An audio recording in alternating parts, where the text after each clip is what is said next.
क्या आपने कभी सोचा है कि सृष्टि के पालनहार भगवान विष्णु हमेशा शेषनाग पर ही योग निद्रा में क्यों विराजमान रहते हैं? चारों ओर अथाह जल, ऊपर फन फैलाए शेषनाग और उस पर शांत, स्थिर और दिव्य स्वरूप में भगवान विष्णु।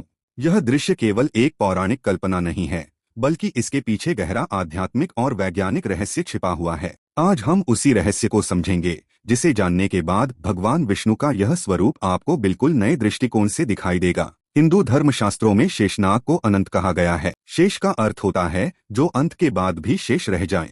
जब सृष्टि का प्रलय होता है, जब पृथ्वी, आकाश, ग्रह नक्षत्र सब नष्ट हो जाते हैं, तब भी भगवान विष्णु और शेषनाग विद्यमान रहते हैं। इसका अर्थ यह है कि शेषनाग केवल एक नाग नहीं, बल्कि अनंत ऊर्जा और ब्रह्मांडीय स्थिरता का प्रतीक हैं। पुराणों में वर्णन मिलता है कि शेषनाग अपने फनों पर पूरे ब्रह्मांड को धारण किए हुए हैं, यानी संपूर्ण सृष्टि का संतुलन उन्हीं पर टिका हुआ है। अब यदि हम इसे विज्ञान और योग के दृष्टिकोण से देखें, तो शेषनाग वास्तव में कुंडलिनी ऊर्जा का प्रतीक हैं। योग शास्त्र के अनुसार मानव शरीर में रीढ़ की हड्डी के मूल में कुंडलिनी शक्ति सर्प की तरह कुंडल मारे हुए स्थित रहती है। जब यह शक्ति जागृत होती है, तब व्यक्ति सामान्य चेतना से ऊपर उठकर दिव्य चेतना को प्राप्त करता है। भगवान विष्णु का शेषनाग पर शयन करना यह दर्शाता है कि संपूर्ण ब्रह्मांड चेतना और ऊर्जा के संतुलन पर आधारित है।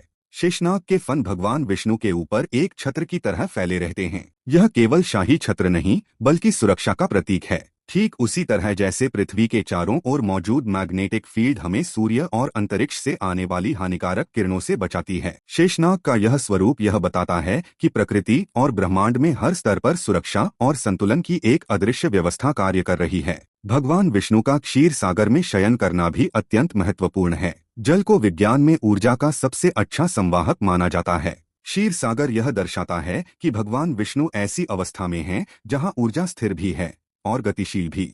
यही ब्रह्मांड का मूल सिद्धांत है, स्थिरता और गति का संतुलन। यदि केवल गति हो तो विनाश, और यदि केवल स्थिरता हो तो जड़ता। इस पूरे रहस्य का सीधा संबंध हमारे जीवन से भी है। भगवान विष्णु हमें यह संदेश देते हैं कि जीवन में चाहे कितनी ही उथल पुथल क्यों न हो, यदि हमारा मन, विचार और ऊर्जा संतुलित है, तो कोई भी संकट हमें विचलित नहीं कर सकता। जैसे शेषनाग पर स्थित भगवान विष्णु प्रलय के बीच भी पूर्ण शांति में रहते हैं, वैसे ही हमें भी जीवन के समुद्र में संतुलन बनाए रखना चाहिए। इसलिए अगली बार जब आप भगवान विष्णु को शेषनाग पर शयन करते देखें, तो इसे केवल एक धार्मिक चित्र न समझें, बल्कि इसे विज्ञान, योग और आध्यात्मिक ज्ञान का अद्भुत संगम मानें। यदि आपको ऐसे रहस्यमयी और ज्ञानवर्धक वीडियो पसंद आते हैं, तो चैनल को सब्सक्राइब करें, वीडियो को लाइक और शेयर करें, और कमेंट में लिखें जय श्री विष्णु, क्योंकि जब भक्ति और विज्ञान एक साथ चलते हैं, तभी सच्ची चेतना का जागरण होता है।